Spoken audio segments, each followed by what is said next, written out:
Yo, what's up mga Kwan? Welcome back to the channel. For today's vlog, we're about to take you on a trip that you'll never forget. Straight from the hustle of Dubai to the epic landscapes of Kazakhstan. And oh, we're celebrating not one but two huge milestones. My birthday and our first anniversary together. From the crazy energy of Dubai to the jaw-dropping views in Kazakhstan, this trip is filled with memories we'll keep for life. So, are you ready? Let's go! دبي تفعل المحطة مركز دبي للسلع المتعددة.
Yo, so we are back again. Nandito na kami finally sa guys, nandito kami sa Almaty Airport.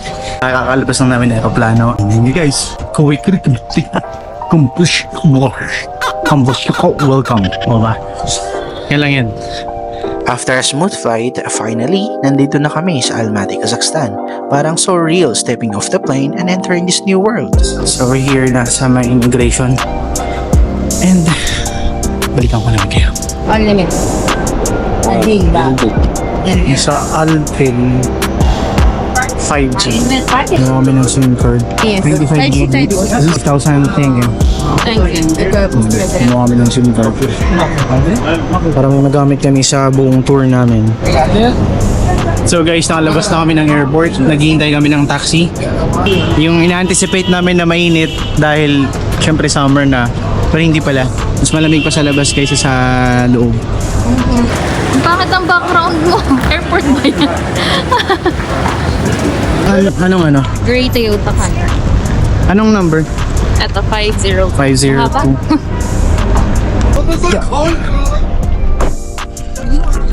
Hi brother, good evening. English? No, No? переводчик.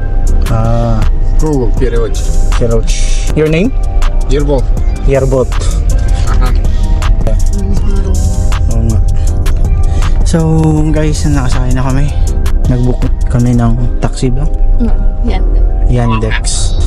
So Yandex, install nyo lang yung Yandex na app and pwede kayo makapag-book doon ng taxi. So para siyang Grab din, no? Kasi hindi naman talaga siya official na ano. Parang Karim. Karim. So install nyo lang yun, then book nyo lang, mabilis lang naman, 5 minutes lang nakabook na kami and palabas na kami ng airport namin. So yun yung city doon. The air is so fresh and there's so much more to explore. We're here for the adventure of a lifetime. And what better way to start than with some amazing sights? Parang Pilipinas lang or parang Cebu type yung daan, lugar, hindi mainit. Ayun, kita nyo yung sasakyan.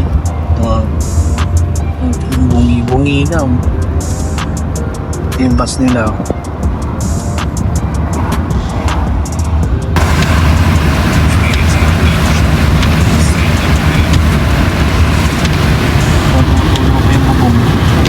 Kami sa may Laloma, Quezon City. What? Sa may Balite daw. Ito ay simbahan. Simbahan ba ito? Ay, hindi. Через 300 метров поверните направо. Guys, dito na kami sa sa travel agency na sububukan namin. Pero tingnan mo, ang dilim. Hi.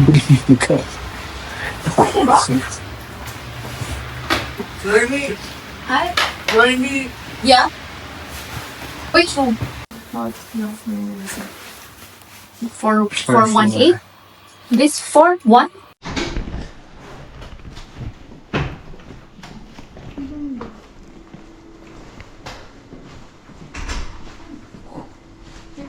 Lakat? Ano?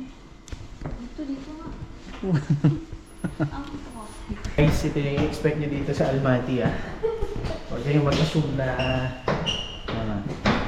4th floor, hagdanan. One.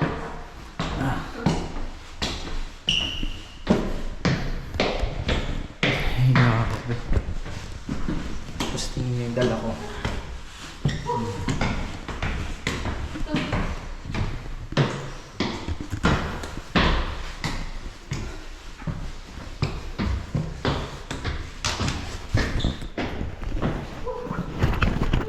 Sa problema dito, hindi sila marunong mag-English.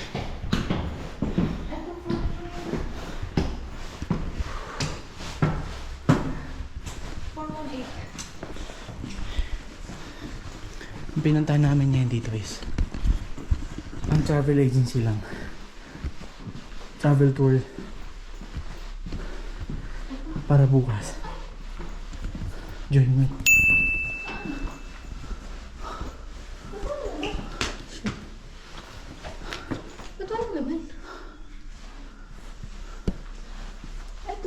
Ay, ito.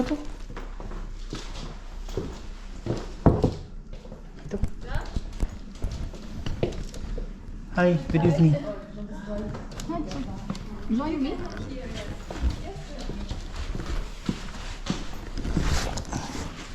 Ito pala.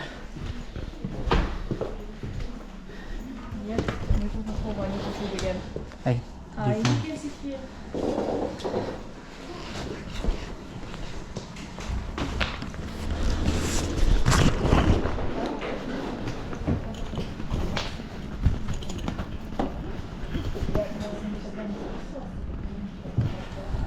I change your clothes, yeah? I change your door. Yeah. Yeah. You can sit here.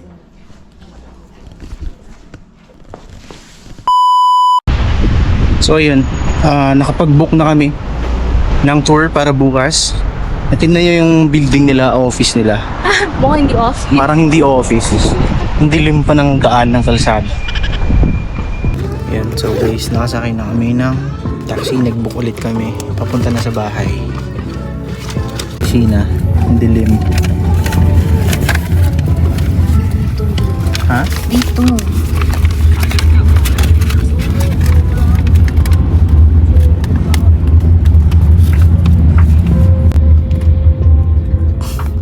Yan yung ano nila, supermarket. Kayo na bala magbasa.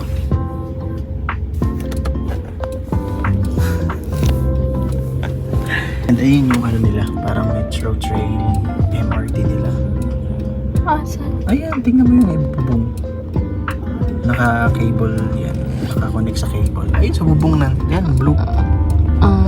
Ayan. Yun yung pinaka metro railway nila. Isa sa talaga mapapansin mo dito, hindi nga sila marunong magsalita ng ano. Banyaga. Banyaga ba? Oo. And then, yun, hanggang tango-tango lang. Mamaya mag-usap tayo. Bye muna, bye. At ngayon, kasalukuyan natin binabaybay ang daan papunta sa apartment kung saan tayo mananuluyan. Nadaan natin ang Exchange Tenget is currency nila. Tingnan mo yung mga bahay nila. Niluma ng mga bahay.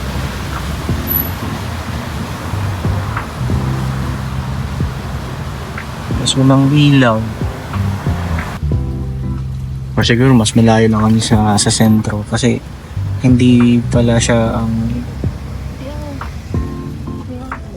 Ito yung sa kumbaga sa city center. Hindi ko lang sure kung asan banda yun. Kasi iba kasi yung na-expect ko, like katulad ng nag-Armenia kami, diba? Parang maganda naman yung sa city itself. Okay. Bagay, Barangay, oh. Tingnan mo yung mga ano.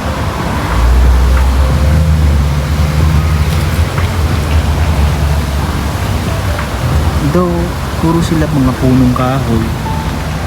No? Maraming mga punong kahoy which is good as a nature. But then again, okay naman. Parang Pilipinas lang yung paano magmaneho. Tingnan mo ba naman magmaneho to?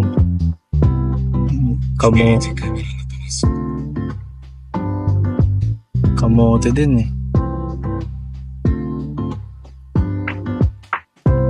Oh, wala nga siyang ano eh. Ano siya, paano ka babanggitin? Oh, diba? So, kung sa atin yan, Pilipinas yan. Hindi na pwede yan. So, ito yung parang wala siya labing sila. So, sobrang dilim ng paligid. Baka ito. Hindi namin halos makita ang daan. saan? Ito yung entrance? Hindi ko alam, baka dyan. Kung napapansin nyo kung gaano kadilim dito. Dito kami parang ghost hunting. Hindi para magpakasyon. So another 4th floor. This time na lang. Sobrang dilim na talaga. So ayun nga guys, dumating na tayo sa apartment kung saan tayo naninirahan for ilang days. And this time wala ding elevator at sobrang dilim pa. Sobrang creepy ng lugar actually. Pero sa may bandang 1st to 3rd floor lang naman yung medyo madilim. Kasi pagdating ng 4th floor, ito na yun, na medyo maliwanag na siya, may ilaw na. And is our room. Okay. So I think na.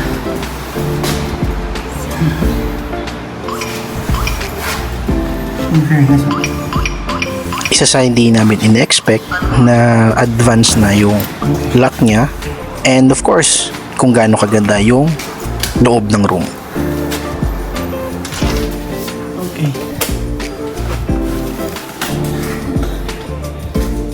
And we will have a separate video for this para i-tour natin kung gaano kaganda yung loob. In fairness, magandang loob. Oh. Okay. Finally, nakarating din kami. Pagod na kami at puyat, kaya gusto na talaga namin magpahinga. At isa nga sa hindi rin namin inasahan na kung gaano man kadilim at nakakatakot sa labas, siya rin namang ganda at homey dito sa loob. Kahit gusto man namin magpahinga na pero sobrang gutom na din kami at wala pa kaming hapunan. Kaya napag-isip-isip namin na lumabas muna at maglakad-lakad para makabili na din ng pagkain. Kung umabot ka sa puntong to, ibig sabihin na panood mo ang buong video. Maraming salamat sa panonood. Don't forget to like and subscribe. One love. Peace.